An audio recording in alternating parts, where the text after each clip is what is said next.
Kementerian Kebudayaan, Kementerian Negara Pemuda dan Olahraga, Perpustakaan Nasional, Badan Riset Inovasi Nasional, dan Badan Pusat Statistik. Jadi ada 7 mitra kerja. Nah, kalau dilihat dari komposisi mitra kerjanya, maka Komisi 10 ini bisa disebut Komisi Peradaban yang bekerja untuk meningkatkan kualitas sumber daya manusia di Republik Indonesia ini.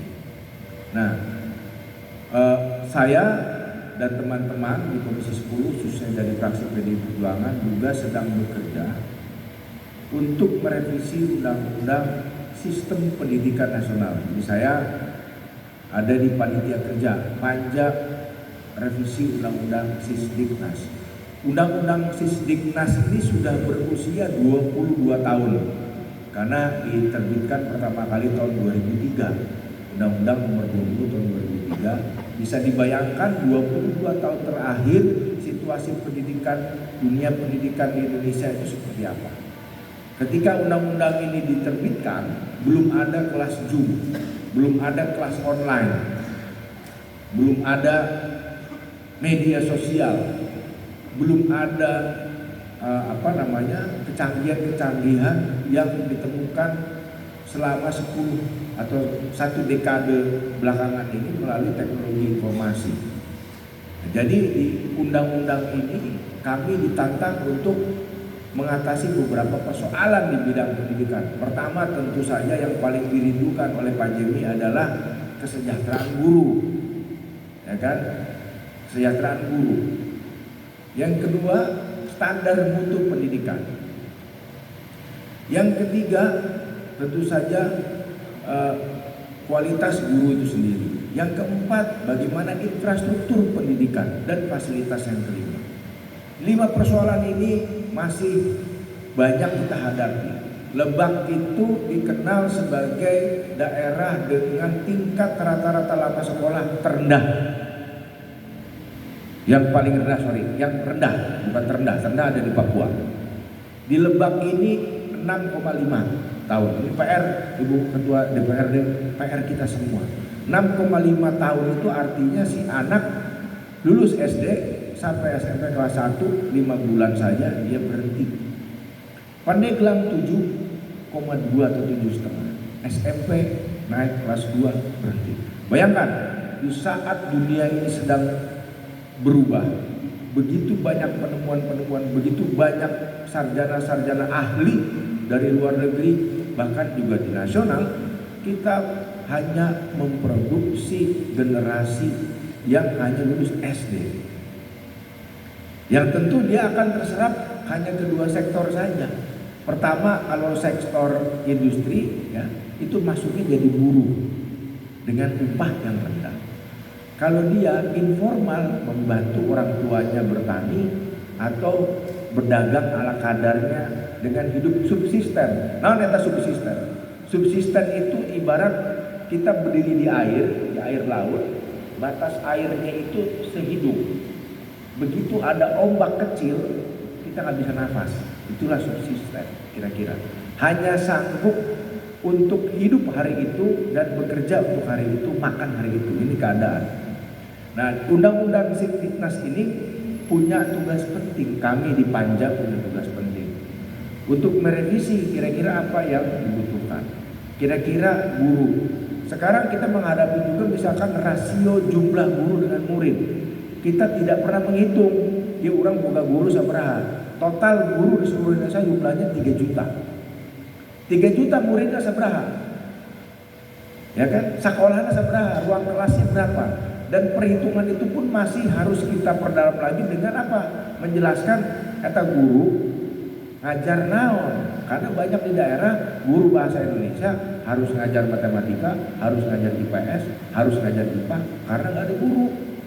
Bagaimana kita bisa meningkatkan mutu anak muda, generasi penerus kita, kalau satu guru yang tidak punya keahlian di bidangnya mengajar mata pelajaran yang bukan keahliannya. Nah, ini juga belum dihitung. Jadi kami di Panja itu betul-betul detail, sudah mengundang beberapa pihak mendengarkan masukan-masukan. Karena tanpa kita melakukan perubahan di bidang pendidikan, Indonesia ketinggalan. Kita ketinggalan. Kita ketinggalan dari Singapura, kita ketinggalan dari Malaysia. Tahun 60-an Indonesia itu yang mengajari Malaysia. Karena tahun 60-an kita banyak mengirim guru mengajar di Malaysia. Sekarang terbalik, kita banyak belajar ke sana. Kemudian juga kita sekarang sedang mengalami satu dampak dari kebijakan pemangkasan anggaran.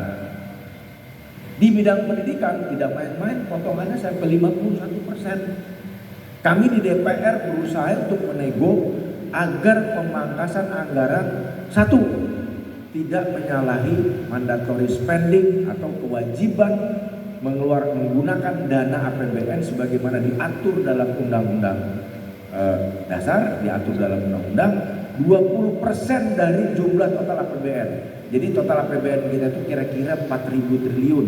Artinya 700 triliun harusnya dialokasikan untuk pendidikan. Tapi ternyata dengan pemangkasan tidak bisa. Yang kedua, kami berupaya di Komisi 10 agar pemotongan anggaran tidak mengganggu pelayanan publik. Tidak membuat kemudian dosen nggak kebayar. Tidak membuat bayaran kuliah naik. Tidak membuat gaji guru telat. Nah, itu yang kami sedang perjuangkan.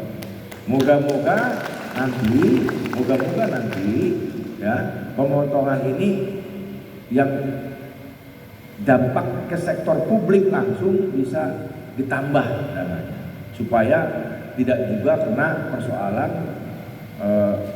melanggar amanat konstitusi, yaitu alokasi 20%. Nah, yang terakhir, karena mau berbuka saya singkatkan saja, yang terakhir dalam undang-undang ini juga kita mau perhatikan karena kewenangan pendidikan itu juga ada di pemerintah daerah, Ibu Ketua. Ya, ada di pemerintah daerah. Pemerintah daerah itu kabupaten bertanggung jawab untuk SD, SMP, artinya pendidikan dasar.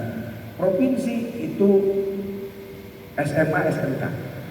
Nah, persoalan ketika ada pertanyaan, lantas bagaimana dengan guru-guru yang berada di wilayah atau di bawah Kementerian Agama? Karena di kita banyak juga guru. Nah, kemarin kita sudah mengundang. Jadi kita ingin melakukan namanya kodifikasi undang-undang. Makanya kita mengundang beberapa pihak, termasuk Rektor UIN, termasuk dari Kementerian Agama, semua kita undang. Jadi total undang-undang yang memiliki konten gitu tentang pendidikan itu ada 22. Undang-undang Pemda ada, undang-undang guru dan dosen, undang-undang Sisdiknas sendiri, undang-undang pesantren, undang-undang pendidikan tinggi, banyak, total 22. Jadi paciwur, ini ada undang-undang, ini ada undang-undang, ada undang-undang, sehingga tumpang tindih, maka akan dilakukan kodifikasi terhadap undang-undang itu supaya kita punya satu payung undang-undang yang bisa menyelesaikan persoalan pendidikan ini. Nah, itu problem yang saya ingin bagikan sekaligus memberikan laporan setelah 6 bulan diangkat, setelah 6 bulan dilantik, si Boni gawenan nambah. Jadi saya jadi panja panitia kerja di 2 urusan. Satu, panitia kerja undang-undang Sisdiknas, dan kedua panitia pendidikan daerah 3T dan marginal. Ya, alhamdulillah Lebak Pandeglang termasuk marginal walaupun bukan 3T.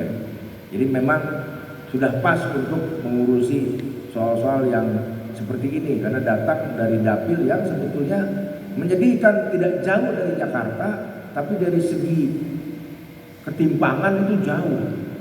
Cuman 1,5 jam ke Jakarta pakai komuter lain. Tapi jarak keadilan, jarak kemakmuran, jarak pengetahuan, jarak peradaban, bukan, kita jauh tertinggal. Ada apa?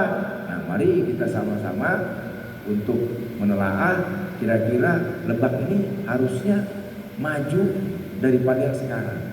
Dalam arti apa? Anak-anaknya sekolahnya lulus SMA minimal.